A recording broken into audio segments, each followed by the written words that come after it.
Ang kinikilalang liderato ay ang bagong mayorya sa Senado. Nakasentro ngayon ang sigalot sa Senado sa magkasalungat na interpretasyon ng kasong Avellino versus Cuenco, isang landmark ruling ng Korte Suprema noong 1949 tungkol sa quorum at kapangyarihan ng Senado na magsagawa ng opisyal na negosyo.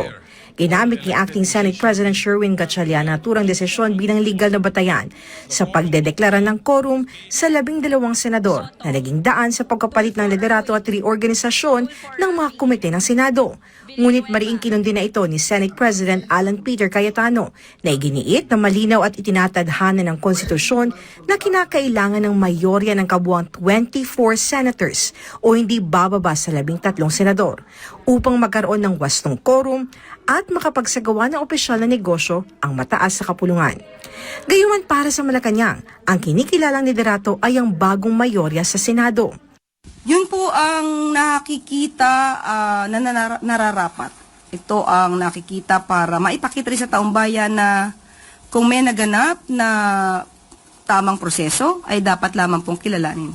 Sa gitna ng pagbabago sa liderato ng Senado, sinabi rin ng palasyo na handa si Pangulong Marcos na aksyonan agad ang anumang kahilingan para sa special session sa oras na matanggap ang formal na request mula sa bagong liderato.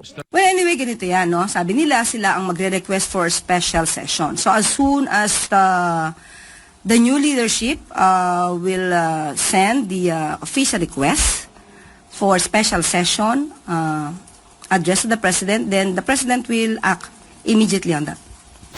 Hindi rin pinalampas ng palasyo ang gulo sa Senado, lalo't sariwa pa ang kontrobersyal na Senate siege at pamamaril noong Mayo na sinundan ngayon ng agawan na liderato. Kaya nang tanungin kung ano ang mensahe ng palasyo sa mga senador, maikli, ngunit direkto ang sagot ni Palace Officer Claire Castro. Umayos kayo. Ayon sa palasyo, dapat ang Senado mismo ang mag-ayos ng sariling itong mga problema at resolbahin ang mga isyong bumabalot sa institusyon. Unang-una, yung internal problems ng Senado, dapat sila muna ang mag-sort out nito. Sila ang mag-settle ng anumang issues na kinapapalooban ng Senado. But as far as the palace is concerned, kinilala na po natin ang liderato ni Acting Senate President Sherwin Gatchalian. So, kung ano man po ang kanyang ibibigay na mensahe sa ehekutibo, yun po ang ating kikilalanin. Samantala, itinanggi rin ng Malacanang ang anumang kaugnayan ng Pangulo sa aligasyong may nangyayaring pangaharang sa ilang senador, dating mga sundalo at mga personalidad na nagtungo sa Senado upang dumalo sa pagdinig ng Blue Ribbon Committee. Ayon sa palasyo, kailangan munang mabatid ang buong detalye ng insidente bago magbigay ng anumang konklusyon. Sa ngayon, wala tayong alam sa buong pangyayari. Mahirap mag-speculate. So, tingnan na lamang po natin kung anong buong naging kaganapan dyan, ba't nagkaroon ng ganong kaguluhan. Hindi po trabaho ng Pangulo ang mangharang ninuman. So, huwag magbigay ng ganyang klaseng impresyon. Ang kinikilalang liderato ay ang bagong mayorya sa Senado. Nakasentro ngayon ang sigalot sa Senado sa magkasalungat na interpretasyon ng kasong Avellino versus Cuenco, isang landmark ruling ng Korte Suprema noong 1949 tungkol sa quorum at kapangyarihan ng Senado na magsagawa ng opisyal na negosyo. Ginamit ni Acting Senate President Sherwin Gatchalian ang naturang desisyon bilang legal na batayan sa pagdedeklara ng quorum sa 12 senador na naging daan sa pagkapalit ng liderato at reorganisasyon ng mga komite ng Senado. Ngunit mariing kinundi na ito ni Senate President Alan Peter Cayetano na iginiit na malinaw at itinatadhana ng konstitusyon na kinakailangan ng mayorya ng kabuuang 24 senators o hindi bababa sa 13 senador upang magkaroon ng wastong quorum at makapagsagawa ng opisyal na negosyo ang mataas sa kapulungan. Gayunman para sa Malacanang, ang kinikilalang liderato ay ang bagong mayorya sa Senado. Yun po ang nakikita na nararapat.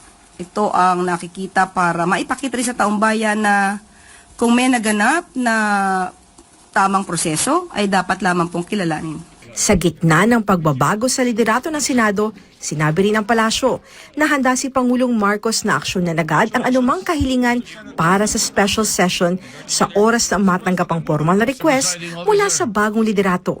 Well, anyway, ganito yan, no? Sabi nila, sila ang magre-request for special session. So, as soon as the new leadership will send the official request for special session addressed to the President, then the President will act immediately on that. Hindi rin pinalampas ng palasyo ang gulo sa Senado, lalo't sariwa pa ang kontrobersyal na Senate siege at pamamaril noong Mayo na sinundan ngayon ng agawan na liderato. Kaya nang tanungin kung ano ang mensahe ng palasyo sa mga senador, maikli, ngunit direkto ang sagot ni Palace Officer Claire Castro. Umayos kayo. Ayon sa palasyo, dapat ang Senado mismo ang mag-ayos ng sariling mga problema at resolbahin ang mga isyong bumabalot sa institusyon. Unang-una, yung internal problems ng Senado, dapat sila muna ang mag-sort out nito. Sila ang mag-settle ng anumang issues na kinapapalooban ng Senado. But as far as the palace is concerned, kinilala na po natin ang liderato ni acting Senate President Sherwin Gatchalian. So, kung ano man po ang kanyang ibibigay na mensahe sa ehekutibo, yun po ang ating kikilalanin. Samantala, itinanggi rin ng Malacanang ang anumang kaugnayan ng Pangulo sa aligasyong may nangyayaring panghaharang sa ilang senador, dating mga sundalo at mga personalidad na nagtungo sa Senado upang dumalo sa pagdinig ng Blue Ribbon Committee. Ayon sa palasyo, kailangan munang mabatid ang buong detalye ng insidente bago magbigay ng anumang konklusyon. Sa ngayon, wala tayong alam sa buong pangyayari. Mahirap mag-speculate. So, tignan na lamang po natin kung anong buong naging kaganapan dyan, ba't nagkaroon ng ganong kaguluhan. Hindi po trabaho ng Pangulo ang mangharang ninuman. So, huwag magbigay ng ganyang klaseng impresyon. Ang kinikilalang liderato ay ang bagong mayorya sa Senado. Nakasentro ngayon ang sigalot sa Senado sa magkasalungat na interpretasyon ng kasong Avellino versus Cuenco, isang landmark ruling ng Korte Suprema noong 1949 tungkol sa quorum at kapangyarihan ng Senado na magsagawa ng opisyal na negosyo. Ginamit ni Acting Senate President Sherwin Gatchalian ang naturang desisyon bilang legal na batayan sa pagdedeklara ng quorum sa 12 senador na naging daan sa pagkapalit ng liderato at reorganisasyon ng mga komite ng Senado. Ngunit mariing kinundi na ito ni Senate President Alan Peter Cayetano na iginiit na malinaw at itinatadhana ng konstitusyon na kinakailangan ng mayorya ng kabuuang 24 senators o hindi bababa sa 13 senador upang magkaroon ng wastong quorum at makapagsagawa ng opisyal na negosyo ang mataas sa kapulungan. Gayunman para sa Malacanang, ang kinikilalang liderato ay ang bagong mayorya sa Senado. Yun po ang nakikita na nararapat. Ito ang nakikita para maipakita rin sa taong bayan na kung may naganap na tamang proseso ay dapat lamang pong kilalanin.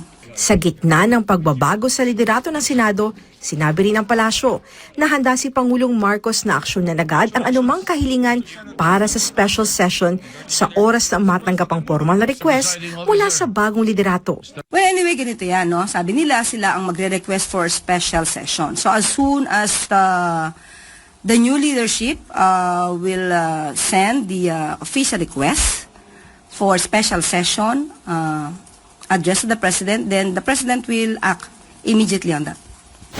Hindi rin pinalampas ng palasyo ang gulo sa Senado, lalo't sariwa pa ang kontrobersyal na Senate siege at pamamaril noong Mayo na sinundan ngayon ng agawan na liderato. Kaya nang tanungin kung ano ang mensahe ng palasyo sa mga senador, maikli, ngunit direkto ang sagot ni Palace Officer Claire Castro. Umayos kayo. Ayon sa palasyo, dapat ang Senado mismo ang mag-ayos ng sariling mga problema at resolbahin ang mga isyong bumabalot sa institusyon. Unang-una, yung internal problems ng Senado, dapat sila muna ang mag-sort out nito. Sila ang mag-settle ng anumang issues na kinapapalooban ng Senado. But as far as the palace is concerned, kinilala na po natin ang liderato ni acting Senate President Sherwin Gatchalian. So, kung ano man po ang kanyang ibibigay na mensahe sa ehekutibo, yun po ang ating kikilalanin. Samantala, itinanggi rin ng Malacanang ang anumang kaugnayan ng Pangulo sa aligasyong may nangyayaring panghaharang sa ilang senador, dating mga sundalo at mga personalidad na nagtungo sa Senado upang dumalo sa pagdinig ng Blue Ribbon Committee. Ayon sa palasyo, kailangan munang mabatid ang buong detalye ng insidente bago magbigay ng anumang konklusyon. Sa ngayon, wala tayong alam sa buong pangyayari. Mahirap mag-speculate. So, tingnan na lamang po natin kung anong buong naging kaganapan dyan, ba't nagkaroon ng ganong kaguluhan. Hindi po trabaho ng Pangulo ang mangharang ninuman. So, huwag magbigay ng ganyang klaseng impresyon.